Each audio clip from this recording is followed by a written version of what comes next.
Hi everyone, నా పేరు doctor Vinod అచ్చది. నేను కన్సల్టెంట్ పల్మనాలజిస్ట్ మన మెడికవర్ హాస్పిటల్ కర్నూల్లో. నేను ముంబై డివై పటేల్ హాస్పిటల్ ముంబై మెడికవర్ నుంచి రావడం అయినది. బేసిక్గా ఈరోజు టాపిక్ వచ్చేసి రెయినీ సీజన్ కాబట్టి ఆస్తమా సిఓపిడి రెండింటినీ కలిపి మనం అబ్స్ట్రక్టివ్ ఎయిర్వే డిసీజ్ అంటూ ఉంటాము. ఆస్తమా సిఓపిడి లక్షణాలు ఏంటి? బేసిక్గా ఆస్తమా అనేది యంగర్ ఏజ్ గ్రూప్, అంటే 10 years 20 years బిలో 40 years వస్తూ ఉంటుంది. అదే సిఓపిడి బేసిక్గా కాజ్ ఆఫ్ సిఓపిడి వచ్చేసి మెన్స్లో అయితే స్మోకింగ్, అండ్ ఫీమేల్స్లో వచ్చేసి మనం కట్టెల పొయ్యి మీద స్మోక్ వల్ల చూల వల్ల సిఓపిడి అనేది ఫీమేల్స్లో వస్తూ ఉంటుంది. అది ఇండియాలో most common cause of COPD ఏమి అంటే స్మోకింగ్, చూల అని మనం చెప్తూ ఉంటాము. ఇది ఆస్తమా సిఓపిడి.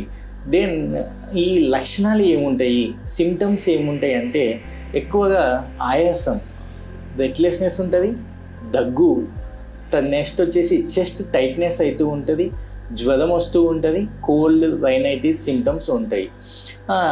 ఈ ఆస్తమాని ఎలా డయాగ్నోస్ చేయాలి? ఆస్తమాని బేసిక్గా చెస్ట్ ఎక్స్రే ఆస్తమా ఒక 20 years వాళ్ళని ఎక్స్రే చేస్తే నార్మల్గా వచ్చే అవకాశం చాలా ఎక్కువ. అందుకే మనము స్పైరోమెట్రీ అని పల్మనరీ ఫంక్షన్ టెస్ట్ చేస్తూ ఉంటాము. దాంట్లో అబ్స్ట్రక్టివ్ వాల్యూస్ మనకి కనిపిస్తూ ఉంటాయి, అబ్స్ట్రక్షన్ అనేది కనిపిస్తూ ఉంటుంది. సిఓపిడిని ఎలా డయాగ్నోస్ చేయాలి?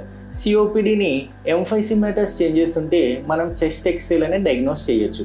ఒకవేళ క్రానిక్ బ్రాంకైటిస్ ఉంటే సిటీ స్కాన్ చేయడం అయినది. ఆస్తమా సిఓపిడి రక్త పరీక్షలు చేస్తే కొంతమందికి ఇస్నోఫిల్స్ వాల్యూస్ ఎక్కువగా రావచ్చు, సీరం ఐజీ వాల్యూస్ ఎక్కువగా రావచ్చు.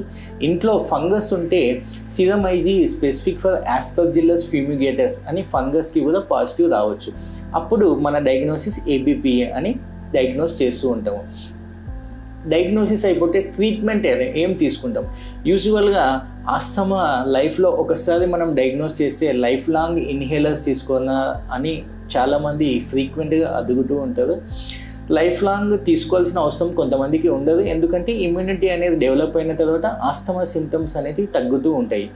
బేసిక్గా ఇన్హేలర్స్ అనేవి 2 types ఉంటాయి. ఒకటి వచ్చేసి ఎండిఐ అనేటివి డైరెక్ట్ చాలామంది మౌత్లో పెట్టుకొని తీసుకుంటూ ఉంటారు. దీనివల్ల డ్రగ్ అనేది నోట్లోనే డిపాజిట్ అయ్యి లంగ్స్లో డిపాజిషన్ తక్కువగా ఉంటుంది. అందుకని మనము స్పేసర్స్ అనేటివి కంపల్సరీ చేయాలి. స్పేసర్స్ యూస్ చేస్తే లంగ్లో డ్రగ్ డిపాజిషన్ అనేది ఎక్కువగా ఉంటుంది. ఒకవేళ ఏజ్ తక్కువ ఉంది, 10 years, ఇంకో ఏజ్ ఎక్కువ ఉంది 70 years 80 years అంటే హఫ్ పఫ్ కిట్ అని ఉంటుంది. హఫ్ పఫ్ కిట్ వల్ల ఇలా చేస్తే డైరెక్ట్గా నోట్లో పెట్టుకొని యూస్ చేసుకుంటే లంగ్లో డ్రగ్ డిపాజిషన్ అనేది ఎక్కువగా ఉంటుంది. రీసెంట్గా సింకోబ్రీట్ అనే కాన్సెప్ట్ వచ్చేసింది. మీరు ఒక వాల్యూమ్ ఒక ప్రెషర్తో తీసుకున్నట్లయితే ఆటోమేటిక్గా డ్రగ్ అనేది వస్తూ ఉంటుంది. నెక్స్ట్ వచ్చేసి యూజువల్గా ఇండియాలో చాలామంది మన ఏరియాస్లో డిపిఐ పౌడర్ అనేది ట్యాబ్లెట్స్ తీసుకుంటారు. ఇవి దీంట్లో పెట్టుకొని పీల్చుతూ ఉంటారు. కానీ ఈ డివైజెస్ యూస్ చేయాలి అంటే మనకి లంగ్ వాల్యూమ్స్ బాగా ఉండాలి, అంటే పీల్చుకునే కెపాసిటీ బాగుంటేనే ఈ డివైజెస్ వల్ల మనకి యూజ్ అనేది ఉంటుంది. బేసిక్గా ఈ డివైజెస్ యూస్ చేసిన తర్వాత నోట్ల నీళ్ళు పోసుకొని పుక్కలిస్తూ ఉండాలి. మౌత్ గార్గిలింగ్ అంటాము, ఎందుకంటే ఫంగల్ ఇన్ఫెక్షన్స్ ప్రివెంట్ చేయడానికి మనం యూస్ చేస్తూ ఉంటాము. నెక్స్ట్ వచ్చేసి ఆస్తమా సిఓపిడి వాళ్ళకి ఫర్దర్గా ఈ సిమ్టమ్స్ తక్కువ కావడం కోసం పల్మనరీ రీహాబిలిటేషన్ అనేది చాలా ఇంపార్టెంట్. పల్మనరీ రీహాబిలిటేషన్లో వ్యాక్సిన్స్ అనేవి ఉంటాయి. వ్యాక్సిన్స్లో ఇన్ఫ్లుయెంజా వ్యాక్సిన్ ప్రతి ఇయర్ వేసుకోవాలి. నిమోకోకల్ వ్యాక్సిన్ ఎవ్రీ 5 years వేస్తూ ఉండాలి. రీసెంట్ గైడ్లైన్స్ ప్రకారము హెర్పీస్ తర్వాత డిఫ్టీరియా, టెటనస్ కూడా యూస్ చేస్తే చాలా మంచిది. వ్యాక్సినేషన్స్ తర్వాత స్మోకింగ్ సెజెషన్ అనేది చాలా ఇంపార్టెంట్. నెక్స్ట్ డైట్ అనేది చాలా important. Then psychological support, pulmonary rehabilitation అనేది చాలా ఇంపార్టెంట్.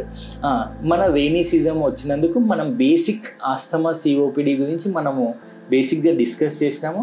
ఈ లక్షణాలు కానీ మీకు కానీ మీ కుటుంబంలో ఎవరికన్నా ఉంటా కానీ మనము మెడికవర్ హాస్పిటల్ కర్నూల్లో డయాగ్నోసిస్ చేసి అప్రాప్రియేట్ ట్రీట్మెంట్ దానికి ఇచ్చి ఇన్హేలర్ టెక్నిక్ అనేది చాలా ఇంపార్టెంట్. ఇన్హేలర్ టెక్నిక్ అనేది మనం ఖచ్చితంగా పేషెంట్కి మనం ఎడ్యుకేషన్ చేసి పంపిస్తాము. Thank you everyone.